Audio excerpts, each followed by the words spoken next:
का जब पूजन करो, महादेव का जब पूजन करो, समस्त सामग्री से भगवान का, समस्त उपचारों से भगवान का पूजन होना चाहिए। भगवान के पूजन में सुंदर गंगा जल हो, नर्मदा जल हो, सुंदर सुंदर अखंडित बिल्व पत्र हो। देखो, बिल्व पत्र अर्पण करो तो अखंडित करो, खंडित नहीं होना चाहिए। कहते हैं वज्र और चक्र यदि बिल्व पत्र में है तो वो भगवान शिव को अर्पण नहीं करना चाहिए। वज्र जो डंठल होता है ना, उस डंठल को सदैव तोड़ करके भगवान शिव को चढ़ाना चाहिए। और चक्र क्या है? बोले आपने देखा होगा बिल्व पत्र पर कुछ सफेद सफेद सी लकीर पड़ जाती है, तो वो वज्र कहलाता है। तो चक्र और वज्र से जो मुक्त बिल्व पत्र है वो भगवान सदाशिव को करना चाहिए, अर्पण करना चाहिए। कोमल कोमल सुंदर बिल्व पत्र, छिद्र से रहित हो, छिद्र नहीं होना चाहिए बिल्व पत्र में। बिल्व पत्र सुंदर हो, स्वच्छ हो, 3 पंखड़ियों वाला हो।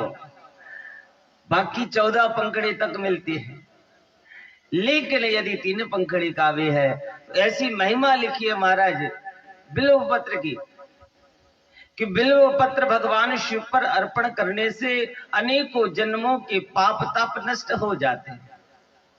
त्रिदलम त्रिगुणाकारम त्रिनेत्रम च धृतायुधम त्रिजन्म पाप संहारम बिल्व पत्र शिवार्पणम। भगवान तो एक बिल्वपत्र से प्रसन्न हो जाते हैं। और बिल्वपत्र वृक्ष की महिमा भी ऐसे ही महाराज। बिल्व वृक्ष कभी भी सोमवार के समय बिल्व पत्र ग्रहण नहीं करना चाहिए। सोमवार को बिल्व पत्र नहीं तोड़ना चाहिए। जो सोमवार को किसी भी प्रकार से बिल्व पत्र तोड़ लेता है उसके यहां दरिद्रता का निवास हो जाता है। भगवान शिव को यदि बिल्व पत्र अर्पण करना है तो सूर्यवार में ही शिव पत्र लेकर के आ जाओ। बिल्व पत्र यदि 10 दिनों तक भी रखा हुआ है ना तो वो अपवित्र नहीं माना जाता। और यहां तो बिल्व पत्र की यह भी महिमा है कि एक बार उपयोग करने के पश्चात आप उसे पुनः ग्रहण करके स्वच्छ करके पुनः भगवान को अर्पण कर दो, भगवान प्रसन्न रहते हैं। ये बिल्व पत्र की महिमा है। और बिल्व वृक्ष की महिमा क्या कहे महाराज। जीवन में यदि कोई पुण्य कार्य करना चाहते हो, आज आप शिव पुराण सुन रहे हो, ध्यान रखो जीवन में यदि कोई पुण्य करना चाहते हो तो केवल इतना पुण्य कर दो कि अपने घर में गमले में ही हो, जगह ना हो तो गमले में ही बिल्व वृक्ष को लगा लो। क्योंकि बिल्व वृक्ष को जो लगा लेता है ना, शिव पुराण में लिखा है जो बिल्व वृक्ष को लगाता है, उसकी सेवा करता है, उसकी पूजा करता है, उसे 100 शिवालय बनाने का पुण्य मिल जाता है। जीवन में 100 शिवालय बनाने का, एक बिल्व वृक्ष लगा करके उसकी सेवा करने से। और शिव महापुराण तो कहती है कि बिल्व पत्र चढ़ाने का अधिकार उसी भक्त को है जिसने जीवन में कभी बिल्व वृक्ष लगाया हो।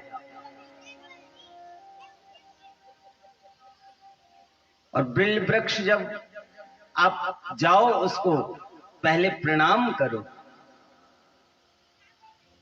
हमने देखा है लोग बिल्व पत्र लेने जाते हैं तो क्या करते हैं पता है, ये सोचते हैं कि अब पता नहीं दूसरी बार मिलेंगी कि नहीं बिल्व पत्र, और महाराज डाल की डाल तोड़ करके फेंक देते हैं। और जानते हो बिल्व वृक्ष की डाल टूटने से कितना पाप लगता है। बिल्व वृक्ष लेना हो तो एक बिल्व वृक्ष के पत्र को लेना चाहिए, एक एक पत्र। जितना पुण्य नहीं उतना पाप हम कमा लेते हैं, उतना पाप कर बैठते हैं। स्पर्शनम पाप नाशनम, बिल्व वृक्ष का स्पर्श ही हो जाए ना तो अनंत पाप नष्ट हो जाते हैं। अरे दर्शन मात्र से शिव दर्शन का फल मिलता है, उस बिल्व वृक्ष को देखने मात्र से। कभी भी किसी भी अवस्था में बिल्व पत्र की अवहेलना नहीं करना।